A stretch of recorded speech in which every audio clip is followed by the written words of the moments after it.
Hello everyone, welcome back to the Geek Speak Geek podcast. We're your hosts, Movie Master Mike. And Tabletop Tim. We are back and better than ever with our podcast about movies and board games. Today we're going to talk a little bit about movie news, a little bit about board game news, but mostly about X-Men Apocalypse, because that's what came out, that's what we saw. It's the big deal movie. It made just over $300,000 or $300 million already. I hope it made more than $300,000. Yeah, that'd be like barely over what they spent on the movie. Oh my god, that would break my heart. Yeah, but let's get into a little bit of movie news. I only got a few things. They're remaking It, the Stephen King movie. Right. Which, of course they are, because they're remaking everything.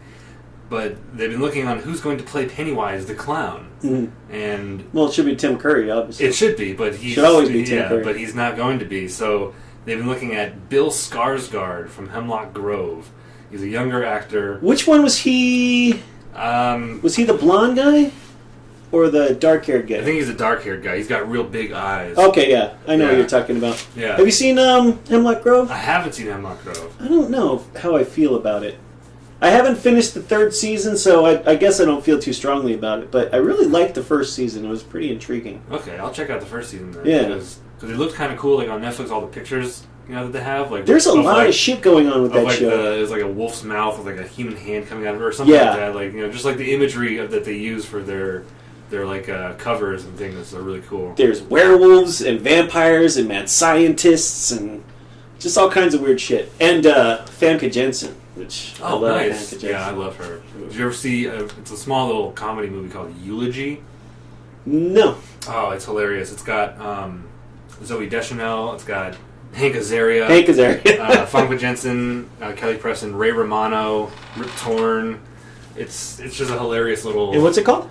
Eulogy. Eulogy. It's a hilarious little. I'll have to check it. Dysfunctional family. You can. Excellent. All right. Well, Bill Skarsgård. I haven't seen Hemlock Grove. I haven't seen anything he's in. He looks a little creepy. Yeah. So I think he could be a good It the Clown, or Pennywise the Clown in It. I just like to see someone who naturally makes me uncomfortable. Yeah. You know, and he's kind of a pretty boy. Like, I'd rather see I don't know, Tilda Swinton play It, right? Because she's subtly unsettling and in this strange way. And that's what Tim Curry had. He had this ineffable kind of creepiness about him that always gave him his style and really set off at Pennywise. It was a great character. Yeah, definitely. But apparently they are like signing papers and stuff with Bill Skarsgård, right. So it's gonna happen. Yeah. That's too bad. There's so many other Stephen King properties I'd rather see, and then remaking more stuff is right. I mean, he's written like 1,000 books, 8 million books. Yeah, yes. But that's I'm curious about it. It's interesting. Yeah, we'll see because the first one, everyone says like the scariest movie ever, but then you go back and watch it, and it's almost like cheesy. Oh yeah, Yeah. So it'll be interesting with the cinematography that we use today more often and the CGI and stuff, how creepy they can actually make it. But next on the list, Justice League. There's been 4 rumored titles for the Justice League movie. And it's Justice League United, Justice League Angels and Demons, Justice League Gods Among Us, and Justice League Gods Among Men.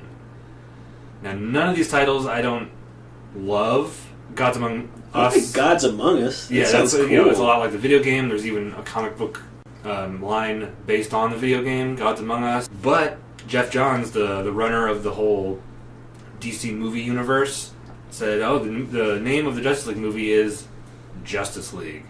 Because apparently nobody was liking any of these titles for the movies. I mean, Gods Among Us, it works. It's already been used twice in other mediums. So right. But yeah, apparently it'll just be called Justice League. That's all right. Yeah, that's fine. I think that's probably the best. The Avengers was the Avengers, so yeah. I think for the first one they should just call it the Justice League. Sure, Justice League, because you call it anything else and like you're insinuating all these other things. Like just call it Justice League. That's what it is. That's what you want to make. So that's what it is. It's simple.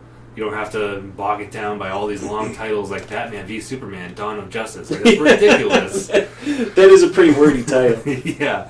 So I'm glad that Jeff Johns just said nope. It's just called Justice League. Yeah. So that's good. But that's all I have to say about it. Just good. I'm glad. Yeah, I agree. Good. Yeah, why make it complicated? Yeah. Just Justice League. Exactly. Streamlined. Simple. Yeah, maybe they'll take a page out of Marvel's book and. Yeah, apparently what I heard is that they pretty much fired Zack Snyder and Christopher Nolan. Like you guys aren't involved anymore. Jeff Johns is going to be running the show, and basically just because nobody liked Man of Steel very much, nobody liked Batman v Superman very much. So it's like obviously you guys are doing something wrong. So let's basically just model this after Marvel. Well, I'm glad they're listening to people because usually they'll just say like, "Well, it's making us fucking money, so we're just going to keep rolling down this track." Like, yeah, but Batman v Superman didn't gross over $1 billion worldwide, like a lot of superhero big blockbuster movies do nowadays, and that's probably why. If it did gross $1 billion, they probably would have just kept Zack Snyder like, "Oh, you guys are making us $1 billion, just do what you do." But because it didn't, they probably made some adjustments. Which is good because I didn't really like the direction it was going. So some changes are good. Well, maybe we'll see some positive positive change. Yeah, maybe some smiles in a movie. Yeah, just some positivity whatsoever would be nice, right? Exactly. All right, let's get into the movie discussion. Like I said at the top of the show, we saw X-Men Apocalypse. Yes. And I saw this Tuesday night at a 10 o'clock showing.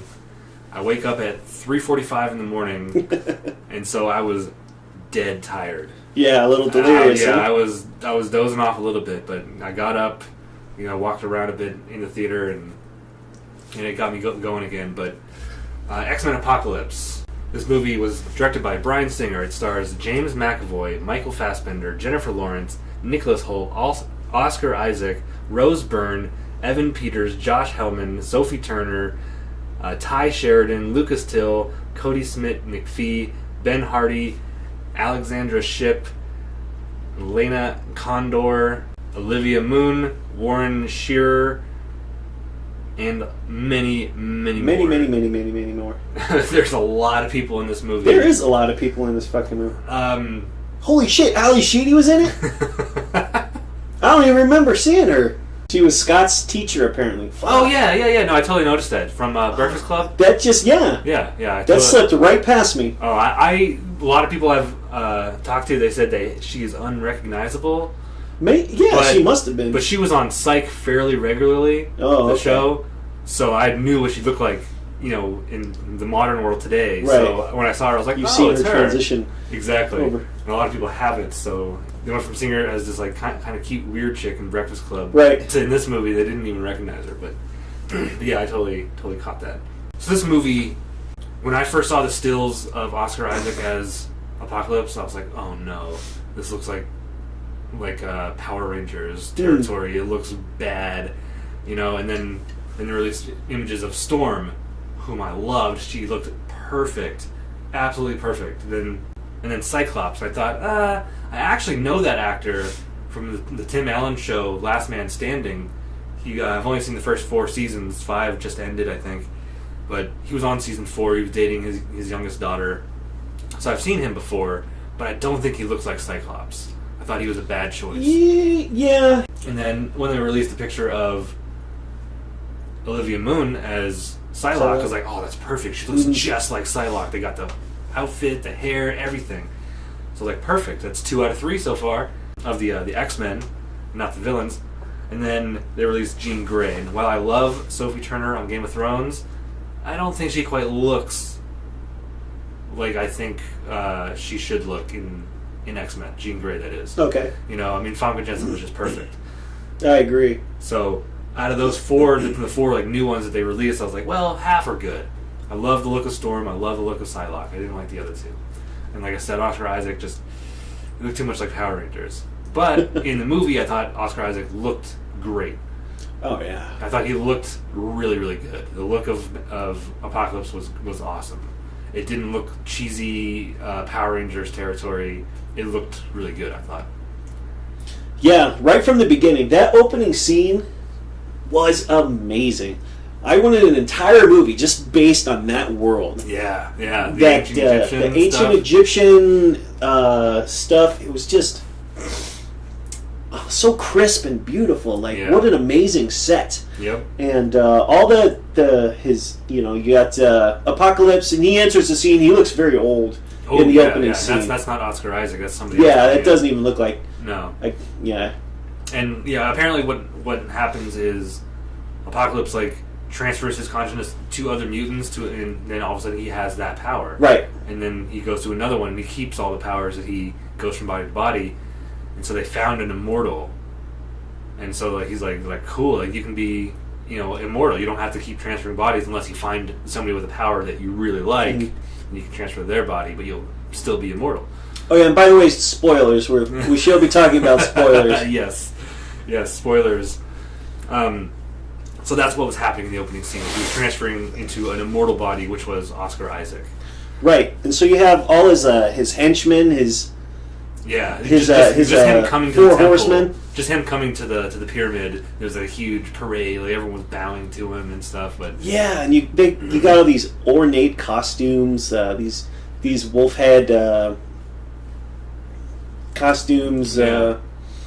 Yeah, it was really cool. These four horsemen just looked amazing. I wanted to know their stories. Yeah, those four horsemen were way cooler than the four horsemen you get later in the movie.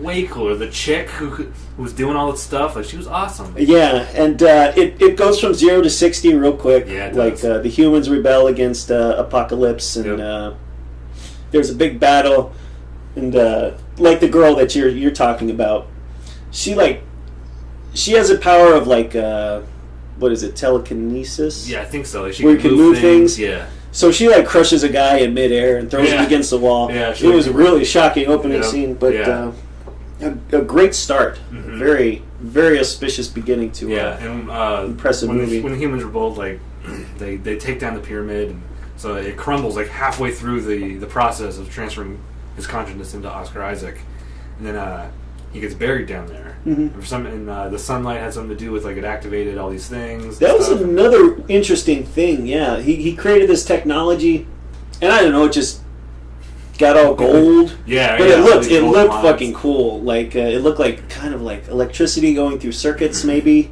Yeah, kind of. But it was just very beautiful.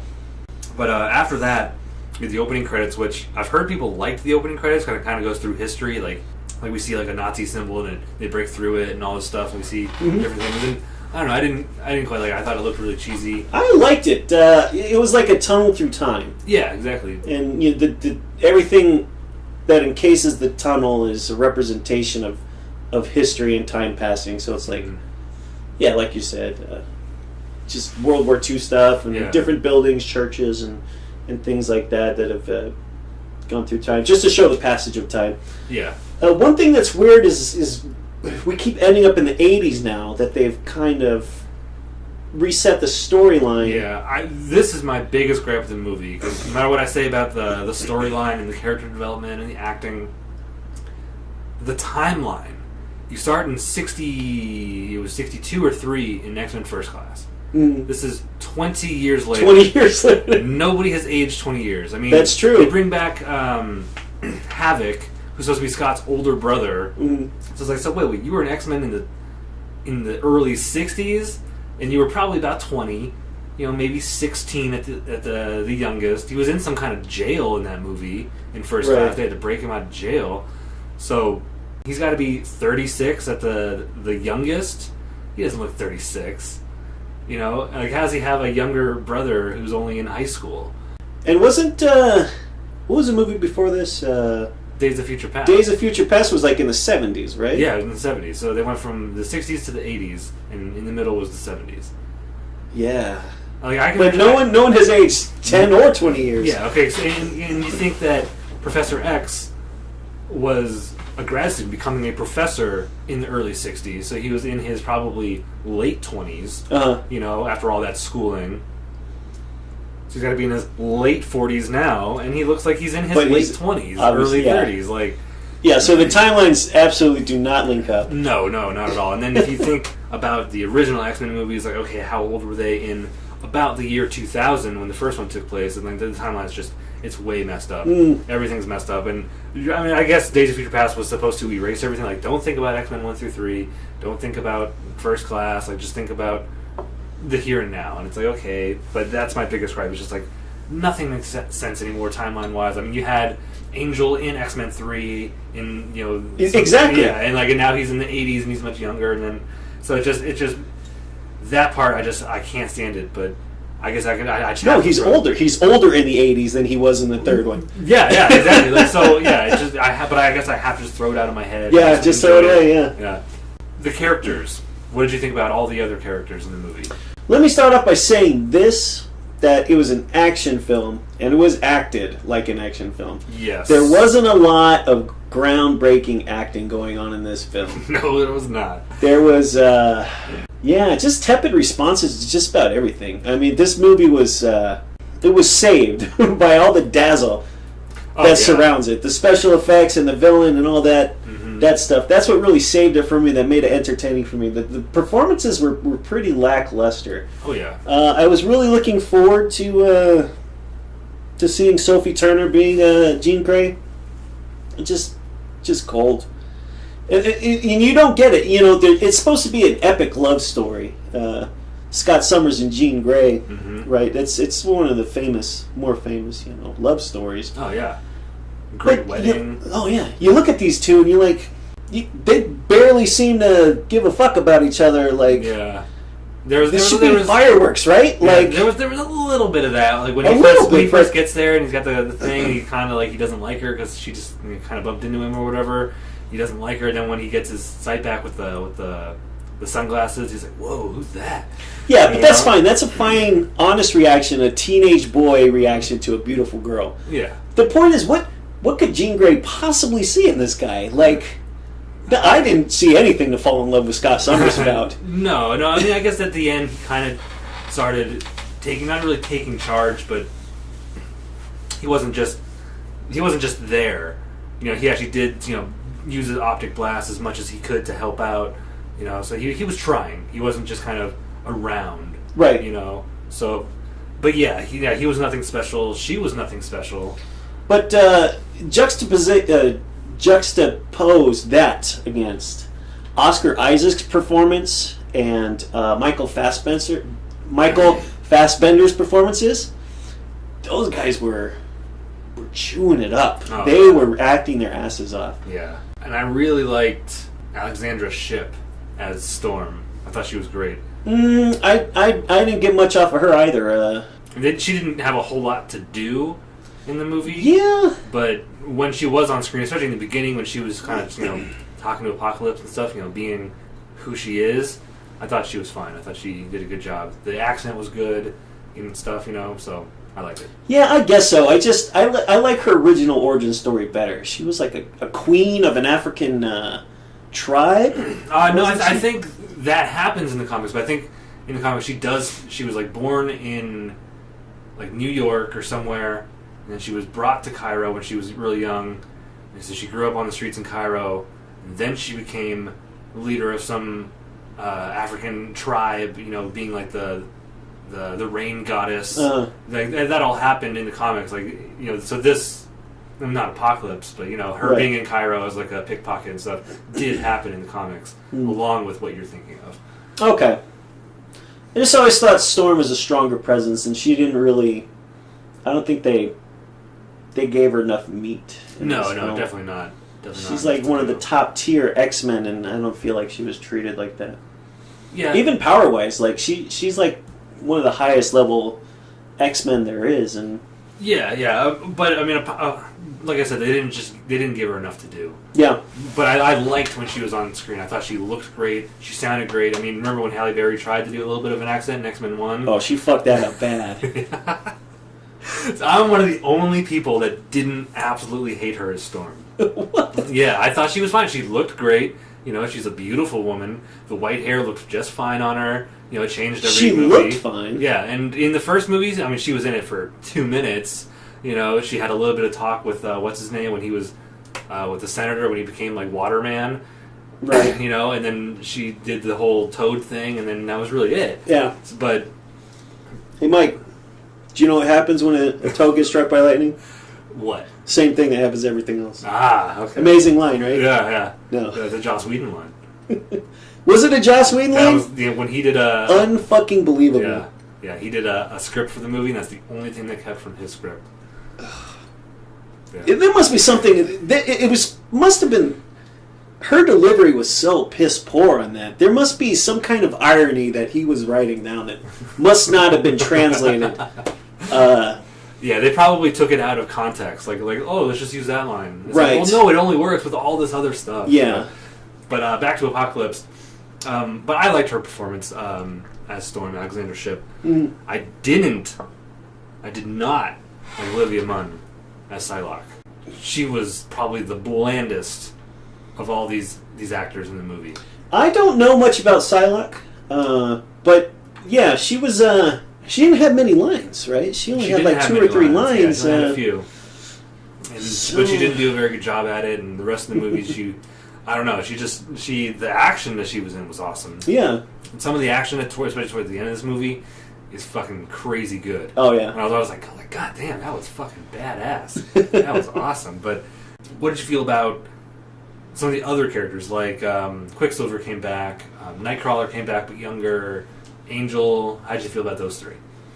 I was like Quicksilver. I loved him in Days of Future Past. Yeah. I liked his special scene in this one where he's saving everyone from the mansion exploding. Yep. That was really cool. I like that they took what people liked about Days of Future Past and they tripled that in this one. Yeah. And so that was cool to get to see more of that. Angel, I wish I could have seen more acting with that guy, but he was just another body, I feel like. Yeah. I don't feel like Archangel was given his due diligence. I think he was a more impressive and heartbreaking character in the comics. And he was just kind of a throwaway character in this one. Nightcrawler was great. Yeah, Cody Smith McPhee. Yeah, he was awesome. I don't think he didn't look nearly as good as the original Nightcrawler Alan Cummings from X2, X-Men United. He for some reason he just looked better. I mean, maybe it was this dude's Flock of Seagulls haircut in this movie, and the Michael Jackson jacket, and he acted great. I mean, he was a great character. Yeah. I liked seeing him around. Like, he was like, "What's a mall?" and all that stuff. So. I really enjoyed his vulnerability. They really gave him some breathing room to explore that character. Mm-hmm, yeah. And he was charming. Yeah. I really wanted to see more. Exactly. Yeah, that's the best part. I didn't think the look of the actual actor with the makeup on was as cool as the original, but the actor acting as the character was great. I liked it. Some of the other characters, like Moira McTaggart is back, played again by Rose Byrne, and if you remember in First Class, he wiped her mind, so she doesn't know anything about mutants. Right. But she's a big mutant aficionado, I guess, in the CIA, and some of that stuff I thought was hilarious when Professor X is looking for her in Cerebro, and Beast is like, so, well, you looked for her before? No, never. Well, once. Yeah. And then the whole, him going to see her, everything he says, he kind of, slips up because he has a huge crush on her and stuff. Oh, yeah. I thought all this stuff was fun. Over his tongue, yeah. I thought that was great. How did you feel about the Magneto storyline? I thought it was fucking awesome. Yeah? Yeah, I mean, I guess if you go from the 70s to the 80s, there's enough room for that timeline. I thought it worked really well because, he's working with Xavier in Days of Future Past. Only to turn the tides at the end. Right. And he becomes the villain at the end. The whole movie he was kind of helping him out. But then he's like, nope, I have my own agenda. That's the only reason I'm tagging along with you guys. So he became the villain at the end of Days of Future Past, trying to kill the president. He moved the baseball stadium. The whole stadium. Yeah. So I thought what they gave him to do with the whole family, they died, and that's why he kind of joined Apocalypse, because he's like, yeah, fuck everybody, Right. I tried to settle down with them, and they fucked it up. But why? At the end of Days of Future Past, he's like, no, I'm going to rid the world of these nasty humans, and mutants are the next step. We will rule the world. He became Magneto. Right. And then all of a sudden he just goes into hiding and has a little family out in the woods. It's like, no. I don't believe it. He should have been Magneto, the basically terrorist, that he is, the villain. That's what he should have been after Days of Future Past. He should have been that guy. Not, I'm going to settle down with humans and have a little family and just live my life. Forget about all the plans I had to save mutant kind and stuff. So, I mean, what they did, it was fine. His acting was great when his family died. It was awesome. But I didn't like that they even threw that in. Didn't it remind you of X-Men Origins Wolverine? He settles down into the woods with his girl, and then his girl dies, and he screams at the heavens, and then that's what launches him into the storyline. So I didn't like the idea of it. They executed it absolutely perfectly. I mean, the way he acted it, like all that stuff happening, with the necklace. We don't have any metal on us. He's like, but I do. Yeah, and then he that was all great. I just didn't like that it happened. Yeah, I didn't make that connection. Now that you mention it, yeah, it would have been better if he had continued with his reign of terror. Yeah. Him settling down really doesn't make sense. Exactly. It was good, but it didn't make sense. That's what I'm trying to say. Yeah. I did like it. I guess mainly because I didn't make that connection. I think a lot of things we're discovering in this conversation is that a lot of this movie just kind of exists on its own.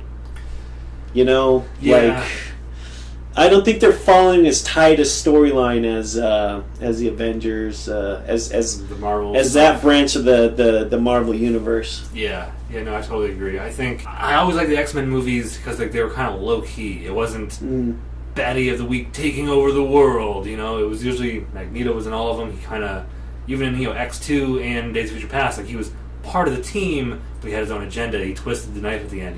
So it was very cool, but it wasn't very global destruction everywhere. In the first one, they were going to turn some senators or world leaders into mutants. They had to stop it. I guess that's pretty big, but it's not like world dominating. We're going to destroy cities big. In X-Men 2, they're going to kill all the mutants. We have to save the mutants. Then Magneto's going to kill all the humans. We have to stop that. Like again, it's big, but not destruction big. Not Man of Steel like destruction big. And this became like Man of Steel destruction big. Yeah. So I kind of was like, whoa, I don't know. You guys have always been kind of lower key, and this kind of just blew up in our faces. So yeah, it. But I don't know how you bring Apocalypse into it without doing that. Yeah, that's true. With Apocalypse, you kind of have to. But what were his motivations? He wanted to cleanse the Earth, but of what? For why? Like, doesn't he want to rule these people, not destroy them? Like, just to make it in his image, I guess. Yeah, I guess his motivation was unclear to me. I guess I'll have to watch it again. Yeah, because when he came out, he was kind of just walking around the world. He touched the Rolls Royce, emblem, and he got called Clown Face, which was hilarious. But then he runs into Storm because he saw that she has powers, and he kind of talks to her. He's like, the world must be cleansed, and she's like, what? He's like, the world must be saved or something like that. He changed it, and so it's like okay, so what is he cleansing and why? And then Magneto just stood there at the end and just all the metal in the world, which some of the CGI in that part with like the shipping crates on the boats and stuff didn't look all that great. Yeah. But the whole ending scene was crazy. Oh yeah, it was crazy when Magneto's just ripping out all the metal in the world from the ocean floor to the bridges. Everything's just getting fucked up. He probably killed 1 billion people. Yeah, I didn't even think about that. He got his revenge after all. Yeah, he killed a whole lot of people probably. If I remember correctly, I think Apocalypse had a problem with the mediocrity. Yeah, you're right. No, he had a problem with everybody worshiping false idols, musicians and actors and all these everything's just so fake. So it's no, all these fake gods false idols and stuff they need to go. Yeah, it needs to go back to basics. Only the strong will survive, and then they will worship me because I am the greatest. But he meets Professor X, and he's like, "Whoa, you can connect to every living person, mutant, human, doesn't matter, right? And do whatever you want to them." He's like, "I want your power." He wants that power. Yeah, he's like, "I don't need Magneto's power. He can just be my horseman and do what I say, but I want that power. So I can really just sit here and just mind control the whole world." So he kidnaps Professor X when he blows up the school, and he's going to do the whole transfer thing, and so the X-Men have to stop him, and some of them get captured by Stryker, and you meet Wolverine. Weapon X Wolverine, and Hugh Jackman looked, I don't know, something about his look, it was off to me. Yeah, it was a little off. I think the helmet is pretty corny. Yeah, because it wasn't like in the comics. It was like a half facial. Like you didn't see anything of his head from like the nose up, almost like a Batman kind of thing. But this, it was just like some like square things around his eyes. It was like a GoPro strapped to his head. Yeah, and it didn't look very good. No, and maybe his hair. I don't know. Like when he kills, because he kills everybody. He kills a lot of fucking people. I think people. we mentioned in a podcast before how the X2 scene where he gets whip out his claws and start going to town on everybody, like, shove the guy into the refrigerator and stuff. Like, it was so cool, but there was no blood. You didn't get to see him like slashing people. Here's what we wanted back in 2003. We got it. There's blood splattering everywhere. He's slicing and dicing everywhere. He's jumping into guys with his claws. He's throwing guys across the room off of his claws. And he's getting shot. It doesn't matter. He just keeps going and slicing them. It's so cool. It was very good. But then there's one scene where like he kills a guy, like, and he's like, his face is like right next to the security camera, and he just looks at it for like 10 seconds, and then just keeps going. And for some, maybe it was like the fisheye lens that made him look weird. Like his nostrils just seemed super big. I don't know. There was something about just that scene or a shot. But then he meets Jean. And that was supposed to be like, the spark. And for the first time. And she's like 15, 16 supposedly in this movie, and he's like 100 in this movie, and so it was kind of odd. Mm-hmm. Like when it was Famke Janssen, it's like, okay, this is somebody, the actors are the same age, it's not so bad. But now you see Hugh Jackman like falling in love with this teenage girl on screen. And that's a little weird. It's a wild animal about to commit statutory rape. Yeah, but then when he just like runs out of the building into the snow, that whole scene was really cool, I thought. Absolutely. Yeah. It sucks that they kind of ruined it in the preview. Because in the preview they said like, wow, you guys were busy. Like, well, we had help. And it showed Wolverine's claws. So it's like, oh, they ruined it. Like, we knew he was going to be in it, but sure. But we didn't know it was going to be like the Weapon X building and stuff. But so that was cool. But then the ending. What did you feel about the? You're in my house. You need a bigger house. What did you feel about all that? The dream sequence, the kind of the psychic battle between Apocalypse and Professor X was, I don't know, pretty forgetful. I thought it was a little lackluster. Because in the preview, like you see that scene where like Apocalypse like grows real big and like crushes him to the ground, and it's kind of like whipping him around. Like it looked really cool in the previews, and when those cool things are happening, it was cool, but everything in between that was just kind of there. Right. And then the cheesy line was just really cheesy. Like, you're in my house now, and then I hated that fucking line. And then like, well, you need a bigger house. Like, a bigger house. God. Oh boy. Yeah, that was bad. I don't even remember much about that. I was really into the the team battle. Yeah, with Psylocke and everything like that. That action was super cool. Right. Super cool. When Storm gets thrown down, and the car is floating on her, and then like in the preview, Psylocke flips in and cuts it in half. Like, and then when she's doing her flips, like it was just so cool. Her action, fighting in the jet. Yeah. Just the jet battle was crazy. Yeah. The whole thing, that whole ending action stuff was like super cool, except for the in your mind stuff. Yeah, I guess it was important to the plot. I don't feel like it drove the action at all. Yeah. But especially since like, they're kind of powerless against Apocalypse, but then he's like, wait, no, I'm still linked to him. I can go into his head. And he gets the upper hand for like 10 seconds, and then Apocalypse has the upper hand again. Right. So I was like, oh, that was, it was supposed to be like that moment where like, now the good guy gets the upper hand. But it only lasted a little bit, but then they had to throw Jean in there. And they did the whole Phoenix thing again. And it was kind of the same as what they did in X3, where it's her power is the power of the Phoenix. She just hasn't developed it quite yet.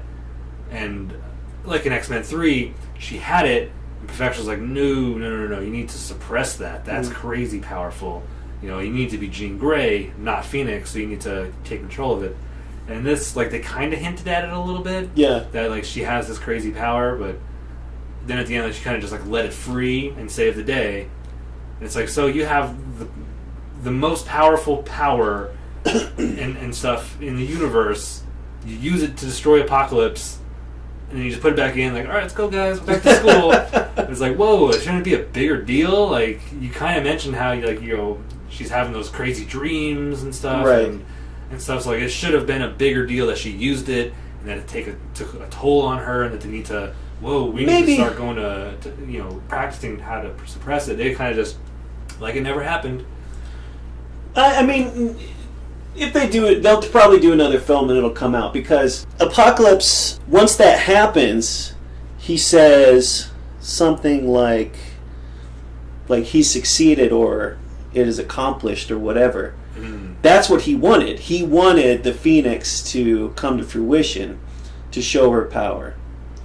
And he's getting destroyed and he's turning, to ash. Right. But he says something about it being a victory because the Phoenix has come. And he destroyed the world a whole bunch. Right. He killed a bunch of people. But that scene gave me the fucking chills. That was amazing. She walks, the front of the house they're in has been cut off. Right. And she walks to the edge of it, and then she just keeps walking. Yeah. She walks straight out of the room into space, and she's just there levitating in midair. It was very cool. Yeah, it was cool. It was just the whole. It wasn't a huge deal at the end, and we haven't even talked about Mystique. I don't think we need to. No, I think I stated, maybe it was on this podcast, maybe not, that she didn't want to come back for the movies. Right. She was tired of the makeup and playing the character, so she didn't want to come back. So I knew, she was going to bring the movie down because she doesn't want to be there. So she's going to just, phone it in and stuff, and she pretty much did. She phoned it in. Yeah, and she was only in the blue makeup a little bit. She was mostly just Jennifer Lawrence on screen. Yeah. Because she didn't want to do the makeup, so they didn't put her in the makeup a whole lot. But when they did, she was usually wearing clothes too. Right. And unfortunately. Yeah. But I hate how they made her a hero. It's okay, she was out to get the president, and then Magneto became the bad guy at the end. So she kind of just got outshone as the villain at the end of the last movie. But Storm's she's a hero because she was the first mutant exposed, and so that gave me the confidence to kind of be a mutant, So it's okay, so she's regarded as a hero, a folk hero, yeah. Yeah, mutants love her because she was the first one seen on camera, to the world. And it's well, literally seconds after that, you see Magneto on camera. So but he's regarded as this huge villain because he tried to kill the president and stuff. But I mean, so did she. Right. But I guess you didn't see that on camera as much as you saw Magneto controlling all the stuff. But, she totally phoned it in. I hate how they use her as a hero, and I hate how they use her as, leader of the X-Men, especially the last scene. Forget what you know or think you know. You're not children and students anymore. You're X-Men. You're X-Men, yeah. Her delivery was bad, but the costumes in that little scene, where they're in the danger room, and then they show the Sentinels come out to battle, as practice. Yeah. Which was super cool, and they're in their comic book stuff. She's wearing blue with white down the center. It's not a dress like she wears in the comics, but right. It had the same type of lines and stuff. So it's cool. She's kind of wearing a flight suit version of her comic book suit. Nightcrawler had the red and black going from the shoulders to the belt. Right. Belt buckle. I was wow, he looks like Nightcrawler from the comics. And Cyclops had the 90s, the yellow strap going from one shoulder to his chest and then down for no reason, the weird asymmetrical thing. But he has it. That's so cool, They looked like they did in the comics at the very end when they're in the danger rooms. That was awesome. I just hated the fact that Mystique is leader of the X-Men. Yeah, it doesn't make any sense. No, it doesn't make any sense. I don't like it, especially since I'm not a huge fan of Jennifer Lawrence in these movies. How did you feel about them, pretty much just redoing the first X-Men with the lines of, does it ever wake you in the middle of the night that somebody's going to come and take you and your children away? And then Professor X retorts, I feel a great deal of pity for anybody coming to this school looking for trouble. Yeah. Because they said at the end of the first X-Men. Did they? I don't even remember that. Yeah, so that was kind of cool, a little throwback done by... I liked that line. Oh, yeah. No, it's great. I was fuck yeah. I pity anyone who could... Yeah. Because it's happened before. We saw that in X2. Where and a bunch of people died. Oh, yeah. Yeah, so overall, I thought it was pretty cool. I didn't like Jennifer Lawrence's performance. I didn't like a lot of the performances. The action was awesome. The storyline was kind of fuddled. Okay, why did Angel join the team? Why did Psylocke join the team? So some of the motivations and things that happen were just like, what? I don't know. Yeah, Angel really got shafted. He was an original X-Men. Yeah. And he's just been kind of relegated to this D character, and I don't know why. Mm-hmm. Maybe because he's just a guy with wings. Well, why is Mystique an A character? Because she's, she was not an A villain for sure. But, no, absolutely not. But the X-Men movies popularized her because she was a shapeshifter who was naked on screen, so she could do a whole lot, whenever they needed anything, it's Mystique in disguise, so they made her more of a front runner as a villain, but now they made her a front runner as a hero, which I don't like. But yeah, Angel, and they made him Archangel in this movie, which was awesome. Right. And Psylocke, like you said, you didn't know a whole lot about Psylocke. She is actually a British woman. Her brother is Captain Britain. Okay. But some kind of magic or something happens where she gets turned into an Asian woman. So then they cast a half Asian, half Caucasian woman to play her, which that makes sense. But yeah, in the comics she's like a full on Asian woman, but she's actually a British woman. Which, it's very weird. She's Abrasian. Yeah. Abrasian. That's funny. But yeah, overall I liked it. The action was great. I think it's probably my least favorite X-Men movie. Really? Yeah. Origins Wolverine is my least favorite. But it's a Wolverine film. Yeah. This one might be better than The Wolverine. That wasn't the greatest movie either. But I might even enjoy X3 more than this one. Really? Yeah. That is a strong statement, sir. Yeah, only because it was too extravagant, too ridiculous at a lot of times. Too many things, too many people. At least X3, you kind of knew what was happening. Magneto was going to stop the cure because there shouldn't be a cure. We're not sick, so he was going to stop that. They needed to stop him just from slaughtering people. They weren't stopping the cure or anything. They just wanted Magneto to not slaughter people. And then the Phoenix thing. That movie's not good, but I can understand everything in it. Maybe I have to just watch this more, but after just one viewing, it was the action was cool. Yeah. That was it. I don't know. Yeah, I've never really looked to the X-Men films for great storylines. Well, no. I didn't really like X3, but the part about X3 that I liked, the team battles, is what X-Men Apocalypse had in spades. And that's really what I just wanted a fun movie. And that's what it was to me. Yeah. It looked amazing. There was some great action. That's all I asked from the movie, and it gave me that. Yeah. And Oscar Isaac was... I don't think we've talked enough about him. No, he was great. Was fucking amazing. He was my favorite part about this film. Oh, yeah. And he was just chewing it up, man. He had such a ball playing this part, I think. Oh, yeah. And he was so good. His voice, the way he acted, the look, and his look kind of changed a little bit throughout the movie. Right. It was so good. Everything about Apocalypse was really good. Not as quite his motivations weren't super clear. But the performance was fantastic. Yeah, it was fantastic. Him, James McAvoy, which I thought was great in this movie again. He's always been good as Professor X. And then they balded him, which he looks great as bald Professor X. Yeah. And then Michael Fassbender. Like I said, I didn't like what they did with the character, but he did it really well. Yeah. So, I don't know, just maybe because I expect less from an X-Men movie, less grandiose, less more character. Yeah, more character, more simplify the movie. This just got out of hand. Man, it just reminded me too much of a Man of Steel, a DC movie. Right. So I was I don't know, this isn't quite what I No, wanted. I get your point of view. Yeah. I get it, and not that I disagree. It's just I found it an entertaining film. Yeah, it was. But like I said, I was really tired, so I was kind of dozing off in the middle there.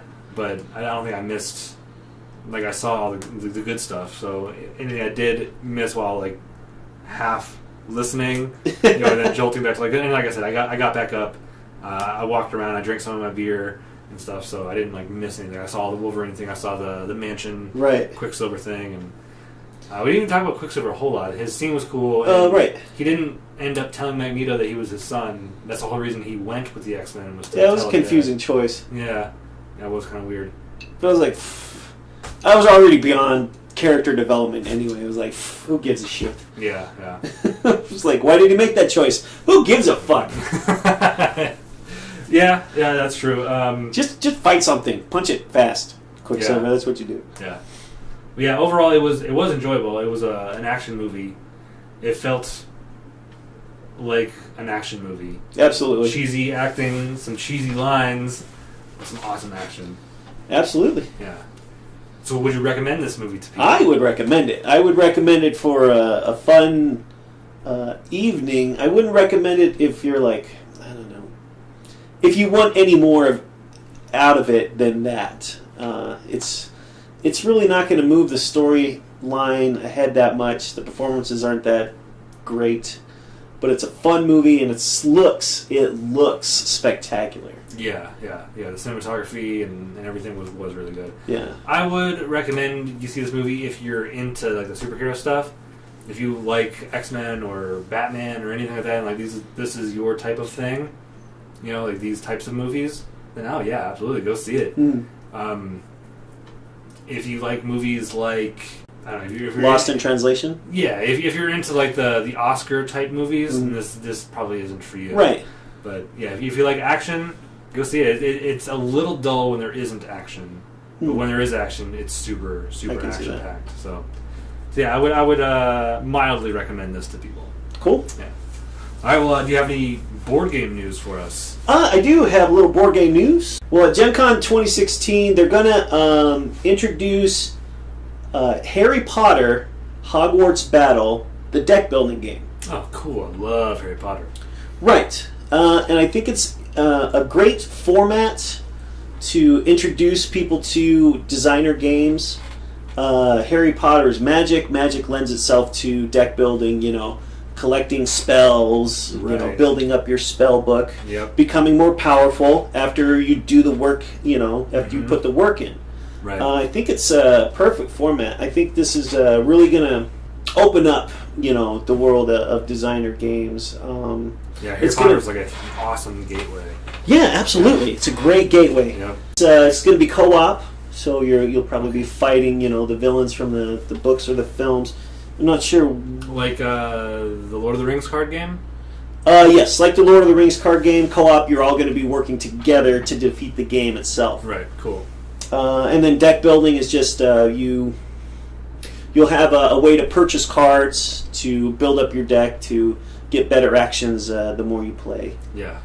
And I just thought that was cool. I don't know. There's been a couple Harry Potter board games just like roll and move games, like really basic kind of kid games. This, I think this is as deep as they've gone in the Harry Potter game, in the way of games. And that will debut at Gen Con 2016. There's no release date that I can see right now. And it's developed by a company called USAopoly. I have no idea what they made. But I really like deck building games. I can't think of one that I don't like. It's kind of a hard format to fuck up. Yeah. My girlfriend and I play Dominion a lot. That's her favorite. Right. Dominion is a great example of a deck building game. That's the simplest that I've seen a deck building can get. It's so simple. You play your cards, you buy stuff, then you collect your cards that you played, and you have money cards. You buy action cards with your money cards, or you can buy better money with your money cards. Yep. And the more money you get, the better cards you can buy, and you just stack them up, and eventually you buy victory points and win the game. Yeah, it's a very streamlined game. Absolutely. We played Rune Age a week ago. That's a bit more complex. Yeah, exactly. It was a little bit more complex. We had to go to YouTube and stuff and figure out how to play and stuff because the rules were I was like, what? And we played it and we had fun playing it, but Dominion was way easier. Just let's just play it real quick. It's so easy. It's it's like second nature because it's just so easy. But I still love playing Dominion. My brother Matt's a little burned out on it because that used to be our in-betweener. Oh, okay. Like we'd play a heavy board game and then we'd break it up with some Dominion. Like we played a lot of Dominion for a while. So yeah, I think he's kind of she has like 3 of the expansions. So yeah, it's got quite a few expansions so there's tons of different cards. Like we played this one expansion with all new cards. We didn't play with any of the base cards. Mm-hmm. So it was like, oh, cool! I like that card, So that helps change it up, So it's not just the same game over and over and over. Absolutely, there's a lot of room for variety in that game. There's games of that you can play are very player friendly. It's just you trying to build up your hand as best you can and get victory points. Mm-hmm. And then there are decks you can throw in there that start fucking with other people. Yeah, like really start affecting other people. Mm-hmm. And that gets a little more competitive, and that was my problem initially with like a lot of the cards, where it's like you can basically play this game by yourself, right? And it's like there's no like real interaction with the other players, but there are some cards where like you give them like curse cards and so it's like fuck, you're fucking me. Yeah, once you start getting into more of the expansions, there's a lot more interaction going on. Mm-hmm. Another thing. I didn't talk about this, but a couple months back, Mody secured the rights to Settlers of Catan. Okay. So they bought it from Mayfair Games, who had the license for forever, which was kind of interesting. It was Settlers of Catan is probably the 3rd most popular board game in the world now. Behind Monopoly and maybe something else like Yahtzee, I don't know, or something. Yeah, Risk or something. Like it is the premier designer game. Yeah. I last week's episode I said that Pirates Cove was the first like designer game that I played. I thought about it more and I was like, no, that's not true. Catan Settlers of Catan. But it wasn't Settlers. It was just Catan. Yeah, the card game with the little square pieces. Oh fuck! I know what you're talking about. Yeah, it's not Settlers. It's Rivals. Rivals of Catan. Rivals for Catan. That's the first one I played. Right. So. And that's a 2-player version. Yes, that's a 2-player Settlers of Catan. So, Mayfair Games, they have a lot of games that I really like. 5 Points, it's one of my favorite games. They do, I think, Castles of Burgundy, plenty other games, so I can't imagine why they got rid of Settlers of Catan to Asmodee, but yeah, that's strange. Asmodee has a lot of power to wield now, so they probably just backed up the money truck. Yeah, just backed up the money truck. All that says to me that like maybe Mayfair Games will be, just folding eventually. But they've actually enveloped a company, Twilight Creations. Twilight Creations has been around for a long time. And their most famous game is the Zombies game. Zombies with 3 exclamation marks. Right. Which is actually one of the first board games that I bought. Probably like the 3rd board game I bought. Nice. It's not a great game, but, I was curious at the time. That's kind of cool. Like, Mayfair is absorbing another company, so it might seem like they're going to go off in their own direction and, maybe start getting a couple other companies like Asmodee. Not quite as powerful as Asmodee, but this shows that they're still marching along and just doing what they're doing. They're going to debut the Zombies Ultimate Collection, I think at Gen Con this year. And that's all I really had to say about that. I was just kind of, I thought Mayfair would just die a quiet death, but it looks like, they're absorbing another company and they're just going to keep going. Cool. The last thing I wanted to talk about. So, they're going to be releasing Codenames Pictures. Did you play Codenames with us? No, I didn't. Codenames is Vlad Chivalta's, I think that's how you pronounce his name. Chivalta? Something like that. But it's a great game. It's one of those social games that anyone can play. Anyone can pick it up. It's super fluid. Like, you can get in and get out of the game. It's a great party game. All right.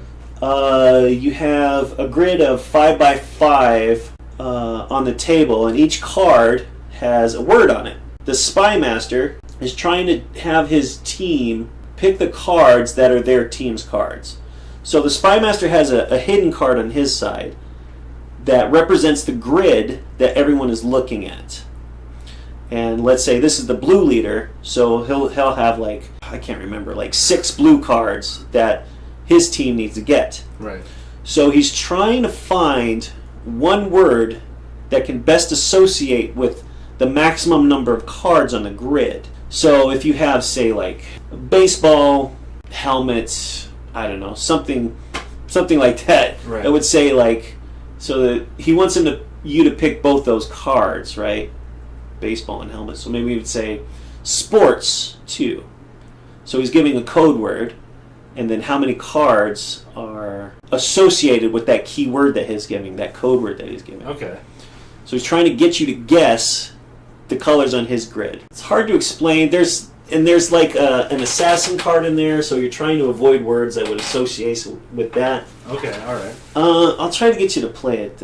Yeah. It's so great. Yeah, it sounds like fun, like getting people to guess based on just one word. And so I'm imagining like 12 or something cards on the table, each with different pictures on them.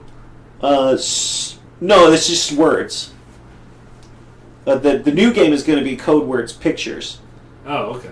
So it's going to be pictures instead of words. All right. But the best part of the game is the only thing that Spy Master can say is that code word and how many cards are associated with that code word. And that's it. He can't give any other hints. He can't give facial expressions or semaphore or anything. Okay. And so the fun is in a discussion between the other players about what do you think he meant when he said hippopotamus. I don't see hippopotamus anywhere out there. Right. So the original game, there was no pictures of like hippopotamus or baseball bat. No. It was just words. It's all words. So the new one is going to be pictures. Okay. Code word pictures. So that might make it a little easier. It depends. It says the new reviews are. It just depends on how your mind works. Okay, you know. Yeah. And they say you can bring new cards into the old game. They have new rules for adjusting the grid. You can make it a little smaller to make it a little easier, help the gameplay move a little faster. But if you know anything about Vlad Chivalta, he's just an amazing designer. He did like Mage Knight, which is a fantastic game, Code Words, a million others that you would love. And that's it. I just wanted to mention that Code Words Pictures is going to be coming out probably sometime this year. I think that would probably be more enjoyable for me, seeing things instead of just words. Right. Yeah, that's all I picked up for the news this week. All right. Well, we actually didn't play a board game this week. No, I slept through Tuesday. Yeah. The entire Tuesday. Yeah. I slept through it. We usually convene at the board game shop on Tuesdays and play a game. And I showed up, and I remember texting, I was like, hey, I'm just leaving work right now, so I'm on my way. I'll be there in 30 minutes. Mm-hmm.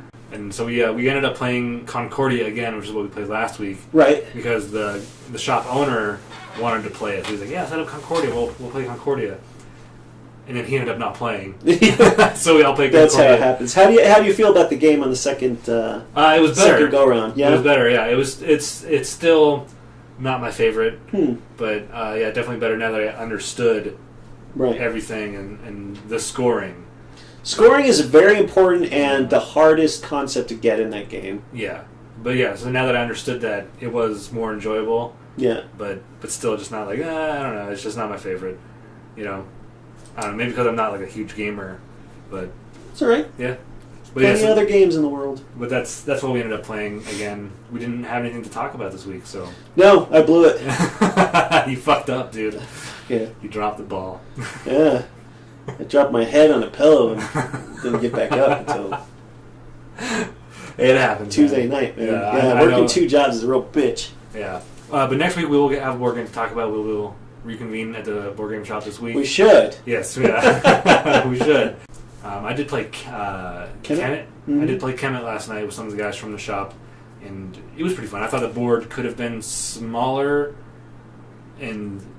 or maybe just the picture on the board could have been smaller, and all the cards that you buy could have been placed on the board. So the board was very large for no reason. Yeah. And so you could have saved space by putting the cards on the board and just make the actual board smaller, or the actual picture on the board where you move your troops smaller. But if I remember the setup, you have a bunch of cards that you're laying out to the side that everyone can purchase. Yes. And the board was pretty big. Yeah, and it's really for no reason. Like, you're moving troops around, like, little meeples and stuff, or miniatures. But they're so small that you didn't need all that space. So they could have cut the actual gameplay board down to give you more room for the tiles that you're buying. But other than that, the game was fun. Cool. One thing I remember about that game is the giant D4s. Yeah, the pyramid dice. Yeah, and those you're not rolling them or anything. They just represent the type of cards you can buy. Mm. You start at 1, you can upgrade to a 2. Now you can buy level 2 cards. Yeah, and they're actual tiles, but they probably could have been cards. Right. But yeah. So other than really just the board was just unnecessarily big, the game was just fine. But next week we'll be talking about some kind of movie, some kind of board game, and some news. We'll be getting deeper into board game news and stuff next week. But you can always find us on SoundCloud at soundcloud.com/geequilibrium, on YouTube at youtube.com/moviemastermike, on Facebook at facebook.com/geequilibrium, and facebook.com/geequilibrium1. And we post our podcast all those sites just to get it out there, so please check us out on all those different avenues and help us out. Like and subscribe. Like, comment, and subscribe to all those different things. Thanks for joining us this week, and join next week. But until then, we are your hosts, Movie Master Mike and Tabletop Tim, reminding you to speak your geek and balance your geek with Geequilibrium.